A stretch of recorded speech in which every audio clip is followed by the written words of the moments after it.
बिस्मिल्लाहिर्रहमानिर्रहीम अस्सलामु अलैकुम रहमतुल्लाह। Army chief general Asim Munir CDF बनने के बाद यानी कि चीफ ऑफ डिफेंस फोर्स बनने के बाद एक बार फिर से ना सिर्फ पाकिस्तान के अंदर बल्कि इंटरनेशनल लेवल के ऊपर एक्टिव हो चुके हैं और पाकिस्तान में भी उनकी जानिब से जो उलमा मशाइख कॉन्फ्रेंस से खिताब किया गया, उस खिताब को उसकी कुछ हाईलाइट्स, उसके कुछ क्लिप्स वायरल किए गए हैं, पब्लिक किए गए हैं ISPR की जानिब से। इंटरनेशनल लेवल के ऊपर भी उनके दौरे शुरू हो चुके हैं।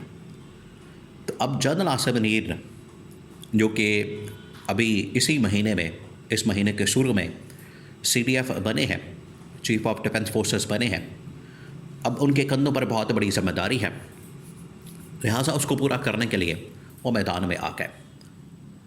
पहले जो उनकी जानिब से खिताब किया गया लास्ट वीक, उसकी कुछ हाईलाइट्स क्लिप्स निकाले गए। उसके अंदर जो बातें की, बड़ी अहम तरीन बातें, बड़ी अहम तरीन बातें। उन्होंने पाकिस्तान का इंटरेस्ट, पाकिस्तान का मफाद सामने रखते हुए, कुरानी आयात का हवाला देते हुए जो बातें की, बड़ी अहमियत की हामिल।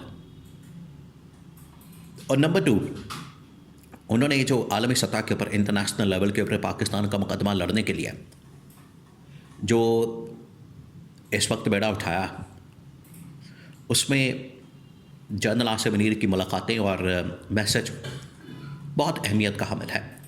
सबसे पहले तो उलमा मशाइख कॉन्फ्रेंस के अंदर जनरल आसिम मुनीर की जो खिताब की झलकियाँ, हाईलाइट्स या आप कह लें क्लिप्स, उसको समझे उसके अंदर क्या बातें की गई। बड़ी मानी खेज बातें, बहुत ही मानी खेज। आज के हालात, जो पाकिस्तान जिस मुश्किल वक्त से गुजरा है, जिस टाइम से गुजरा है, जिस क्रिटिकल टाइम में इस वक्त पाकिस्तान है, उसमें सबसे पहले पाकिस्तान के लिए इमरान खान ने, देखें आज जनरल आसिम मुनीर की जो सोच है किस तरह से इमरान खान से मिलती है, आपने इसको खुद बजाते खुद ऑब्ज़र्व करना है, इसको देखना है। इमरान खान हमेशा, जब से इमरान खान की गवर्नमेंट बनी, हुकूमत बनी, इमरान खान ने हमेशा रियासत मदीना की बात की।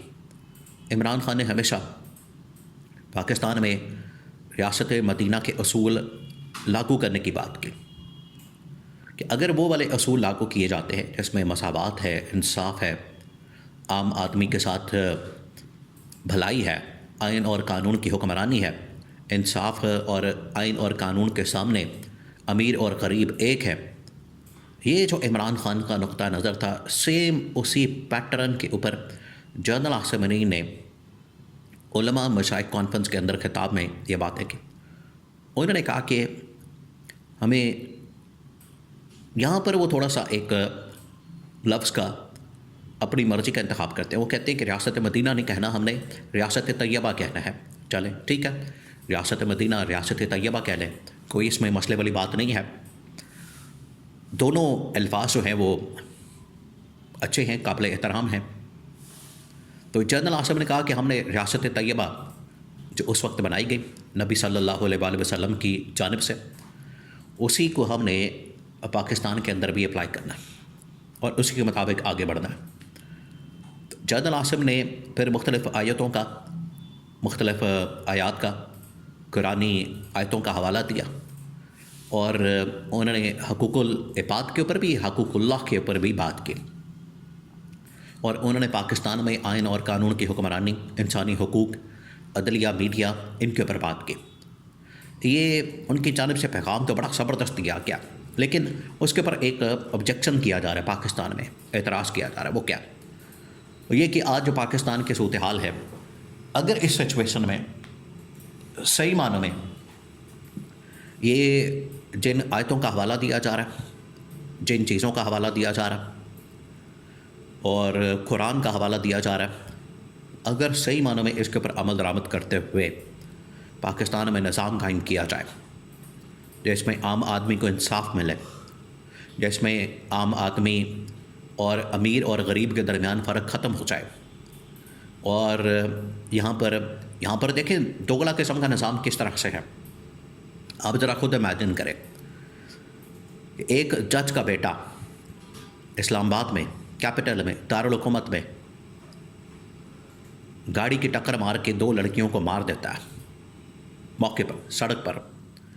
उसको 2 दिनों के अंदर इंसाफ मिल जाता है, 2 दिनों के अंदर वो बरी हो जाता है, 2 दिनों के अंदर वो केस से बिल्कुल फारिग हो जाता है और एक शख्स उसे सिर्फ जज को धमकी देने पर 35 साल की सज़ा सुना दी जाती है। तो ये दोहरा जो पाकिस्तान के अंदर निज़ाम इंसाफ है, इसको जितनी देर तक ख़त्म नहीं किया जाएगा, आम आदमी को इंसाफ नहीं मिल सकता, उसका एतमाद रियासत के ऊपर, गवर्नमेंट के ऊपर, इदारों के ऊपर बहाल नहीं हो सकता। तो ये जनरल आसिम मुनीर के लिए सबसे बड़ा इम्तिहान है। दूसरा जो उनके लिए इम्तिहान है, क्योंकि अब उनके पास 5 साल हैं, उनके पास अब बड़ा लंबा टाइम है और उन्होंने आते साथ ये काम शुरू कर दिया।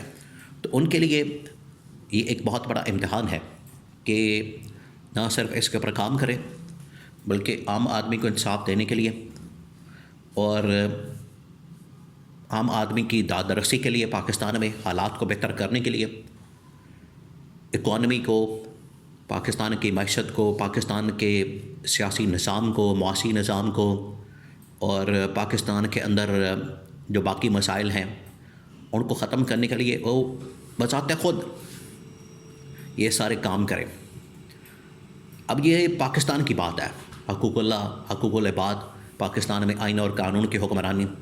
इंटरनेशनल लेवल के ऊपर जो उनको चैलेंजेस हैं, सबसे बड़ा चैलेंज इस वक्त जो दरपेश है, बहुत बड़ा है। ये इस वक्त आप समझें कि CDF बनने के बाद जो पहला चैलेंज उनके सामने आया वो ये कि वो गज़ा के मतलब, फ़लस्तीन के मतलब, वहाँ पर फ़ौज भेजने के मतलब, वहाँ पर अपनी आर्मी भेजने के मतलब, वो सबसे बड़ा चैलेंज है। इसमें से कैसे निकलना, कि भेजना है नहीं भेजना, उसमें सऊदी अरब का दौरा, मोहम्मद बिन सलमान से मुलाकात, फिर उससे पहले लीबिया की लीडरशिप से मुलाकात, फिर इंडोनेशिया, जॉर्डन के शाह की मुलाकातें, ये तमाम लोगों की मुलाकातें ये इसी कॉन्टेक्स्ट के अंदर हो रही हैं। तो जनरल आसिफ, अब शहबाज शरीफ आपको पता है किसी जगह नज़र तो आ नहीं रहा। शहबाज शरीफ तो मुकम्मल माइनस है पूरे मामले में। इंटरनेशनल लेवल के ऊपर भी, पाकिस्तान के अंदर भी जो क्रिटिकल सिचुएशन है, उसे सिर्फ भेजा जाता है कि पुल का इफ्तिताह करने के लिए।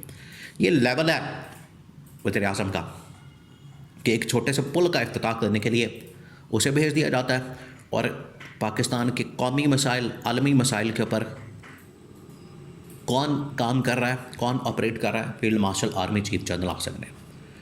इस वजह से सारी की सारी उम्मीदें, आज एक खातून की जानिब से वीडियो वायरल की जाती है, वो इंसाफ मांग रही है और इंसाफ के लिए जो दर्दमंदाना अपील कर रही है वो जनरल आसिम से कर रही है।